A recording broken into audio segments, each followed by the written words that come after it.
Lee, I just want to bring you in if that's okay. Yeah. So I guess really, can you give us a bit of background about, hydro wind energy, and then what inspired you to come up with the idea for QuenchSea? And maybe you can even give us a bit of information about why the word quench, because we've been getting asked by, that question by a few people. Yeah, well, we've been, my background's in energy and desalination energy, but more on the investment side. So not necessarily on the product development. A couple of years back, we just noticed that, there's solutions out there at the moment to solve the world's water crisis. But the problem is they are, prohibitively expensive to deploy, operate, and they're also very energy intensive, which is something you can't really avoid. Right. And no one, I mean, there are obviously people like Ken and NGOs working on providing solutions that are out there, but there's still nothing really out there to empower individuals to desalinate seawater into freshwater.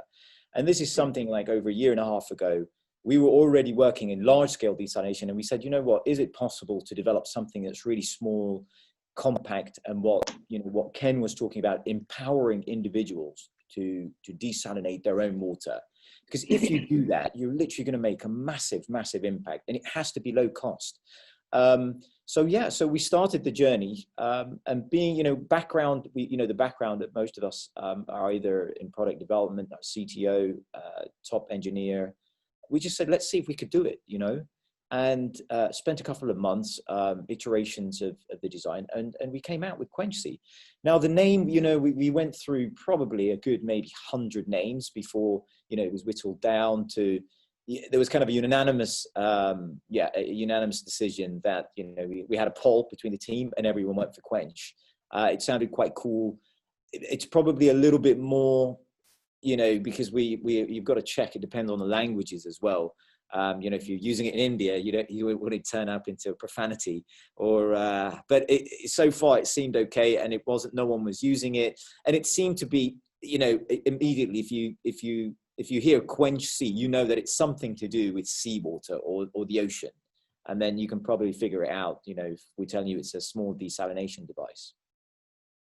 Okay, that's great, and why was this your kind of, I know you've got involved in a lot of kind of projects, maybe on a more industrial scale. Why this one first? What does this mean to you? Well, I think, our aim is really, we want to make an impact. I think it's just, it feels like it hits home when you actually, the reality is, and what Ken was, it's the second biggest killer. The first biggest killer is air pollution, and people don't know that. Because a lot of governments actually want to hide that, because it's like, okay, like what's happened in COVID actually has actually been great for the environment if you think about it. And the environment crisis is also attached to the water crisis. But yeah, sorry, what was your question again? I went off. Yeah. Sorry, so no, it's interesting you mentioned COVID, because I was thinking about it right now, but we'll come on to that in a second. But I was just asking why this project first, and what does it mean to you personally? Personally, the legacy, what have you done? I just want to, end of my life, I want to say, what have you done? What have you achieved? Have you made an impact?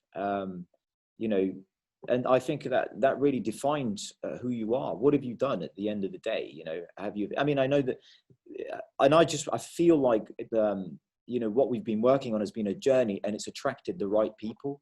I think Ken mentioned something earlier about that it was just, people are attracted to a good cause and a great vision. And we've been very fortunate that it's just come into line. I mean, like in terms of getting the right team, you're part of the team. I mean, you're a doctor, Mo, and you've come on board because when you heard about this, you're like, listen, I want to be involved in this, and it's not like, and people aren't employed in this mission that we have and what we're doing on this journey. People at the moment, they have stakes in the company and things like that, but they see the bigger picture and the impact that we're going to make. And it's a great honor to be partnering up with someone. They reached out to us and they could recognize, because they're already working in that area. So WaterisLife will be, we're hopefully going to do some great things together. Excellent. I mean, I just want to pick up on something that Ken said earlier. And before that, I'm just going to welcome Barak, because obviously he joined a couple of minutes late. And he's basically dealing with Brazil, which is amazing, but we'll come to you in a second. But going back to what Ken said, he said something very interesting, that America's 5% of the population, the world population. But obviously, if you live in America and all you see is America, you think that everyone else has got the same kind of quality of living, and that's very interesting. Don't worry, we know you're on call, Mo. It's fine. Very sorry. Cool. I think that's very interesting because, sorry about the call. I've got Facebook open in a browser. I'll close it.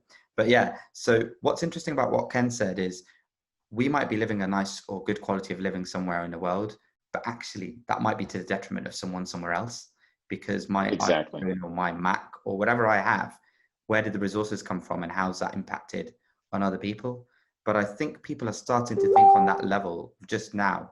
And the interesting thing is COVID, as you said, has really it's really made people sit back. You know, we've had a lot of free time. We haven't been able to move. You know, normally we're on the move all the time. I need to do this weekend. I need to do this. And people have really sat down and thought, oh my God, why am I doing this every day? Or even like you've got satellite images of the world. There's actually no air pollution. There's no cars in the street. And people have actually started to realize, you know, how much waste and how much damage we're doing, not only to the world, but ultimately ourselves. You know, when we damage the environment, when we damage the food chain, eventually it has. I read an article this morning, Mo, that was real interesting. It was talking about the impact on the animal life, like marine life and other animals are now expanding their territory because humans have not encroached on them for so many months now, that now their territory is expanding. There was some technical term that they used for it, but it's beautiful to see the way that the planet has responded, not only with, you know, the lack of pollution and things like that, but also the animals are like, wow, we get to be animals again. We're not, you know, we're not just being taken over by the humans. It was a really interesting article, and I just read it this morning. It's almost as if we've had an experiment, but not by design. Exactly. So people have been saying, what happens if no one stops driving? Well, here's the evidence for 3 months. So it's probably going to help change. You know, people have been working from home. I mean, I don't know if it's not relevant completely to this, but in San Francisco, Twitter has just decided that everyone's going to work from home. Why do we need to be in an office? And these kind of things do have an effect on the environment. And again, the water chain, you know, water supply, because all these things consume water.